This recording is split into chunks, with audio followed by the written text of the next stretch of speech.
Known for his insightful lyrics and distinctive voice, Canadian Ron Sexsmith is a songwriter, admired by the likes of Elvis Costello, Katie Lang, Steve Earle, I could go on. And although his songs have been covered by artists as diverse as Michael Bublé and Rod Stewart, Ron Sexsmith has somewhat hovered outside mainstream fame.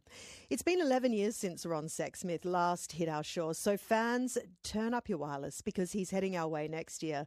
His latest album, the beautiful Hangover Terrace, was released a few months ago, and I'm delighted to say I have got him on the line all the way from Ontario. Hello, Ron. Hi, Joe. How are we doing? Very well, thank you. Congrats on this album. Was there a little self-examination going on? I think you're 60 now. I'm 61, actually, yeah. There was quite a bit of self-examination. There always is a certain extent of that, but I think this record coming off of the pandemic and all that, and the Trump era and all that kind of stuff, I think everyone went a little bit off the rails. I certainly did. And I think, this record is a product of all that, I think. The first single out, Cigarette and Cocktails, I adore it. It's a quirky song. I've been listening to it this morning. All our parents' parties, cigarette in one hand, cocktail in the other. Is that what you remember of your childhood? Yeah, at various times. Obviously when you're a kid, you're kind of knee-high to everything that's going on.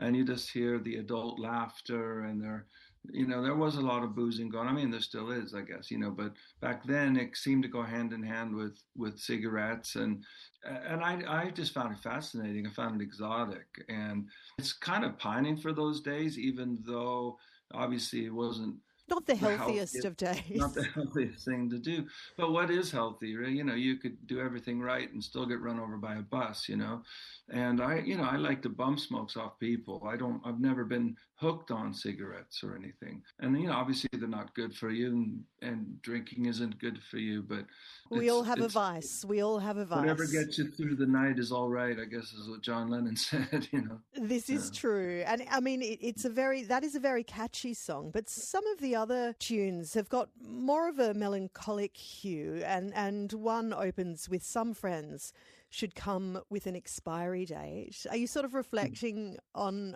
that more, you at 61 now? Yeah, because I feel in the past few years I've had a few falling outs with certain friends, and and I think it's just maybe the nature of it. When I was in high school, I had a whole different set of friends that we thought we'd always be friends, and I'm not really in touch with any of them now, but it's just, I think it's what happens. And if the people in your life don't spark joy or whatever, you know what I mean? So I was actually singing about a particular person on that song. And but that's the thing, when you're a songwriter, you can feel bad about something and then work it out in a song and move forward. A cathartic process, perhaps.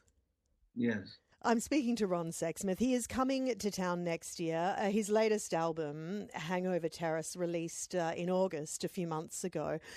Ron, tell me about the title, Hangover Terrace. What's that all about? When you're in a band, I don't know, maybe you don't know, but when you're in a band, especially, my band, where everyone's always saying something funny or stupid, or inappropriate all the time. And we were on our way to a gig at the London Palladium, of all places. I had already had a title. My original title was Corduroy Phase, because I bought this new corduroy jacket and I was wearing it every day in London. But we were on the way to the Palladium, and we passed a building called Hangover Terrace, and I don't know, it looked like some sort of official building. And my drummer just quipped Hangover Terrace. It just sort of made the light bulb come on over my head, and I thought, well, that's way better than my title. So and that's how it happens, with almost all my albums, there'll be a turn of phrase or a pun or something, and it certainly was with this record. Do you carry around with you the notepad and pen, or is it now jotted down in the notes section of a phone?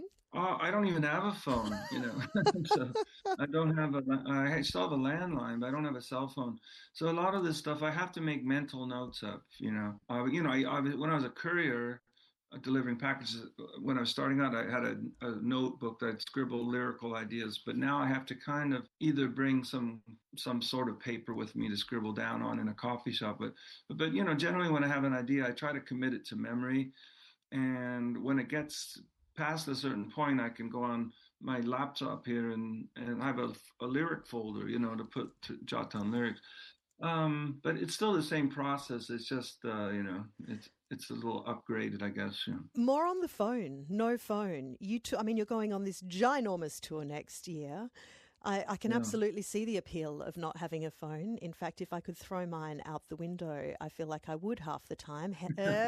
Still struggling with the ability to do that in the job that I've got and children and so on. But you manage. Well, well, yeah, but I couldn't manage if my wife didn't have a phone, you know, I need a because wife. I need a because wife. she's also part of my management team, but she obviously she has a phone because these days you need a phone for almost everything. You got to check in at the airport. You know, you're scanning this and that. I don't know how to do any of that. And it makes me, it stresses me out because before I could go on a trip by myself with a hard ticket and give it to the person, and I don't know, you know, now the airlines they want you to check yourself in and print your own bag tags, and I just feel it's so having her with me. It's I just sort of she takes me by the hand and leads me all around the world now. You are Yeah. tethered together. You are tethered Yes. together. I know there's some security, isn't there, in turning up Yeah. to the airport with that physical ticket and the hope that somebody will be there and say, Yeah. "Give me your bags." And we're not Yes. left to our own device. I struggle with those technological devices as well. I can never Yeah. seem to scan it or to get it on or anyway. That's a whole other conversation, Ron Sexsmith. You have written Yeah. so very many, many, many songs over the years. Are there any favourites when it comes to touring? Are there any that we can say for sure people will hear? With every new record, you're always most excited to play stuff from that, whether the audience is or not.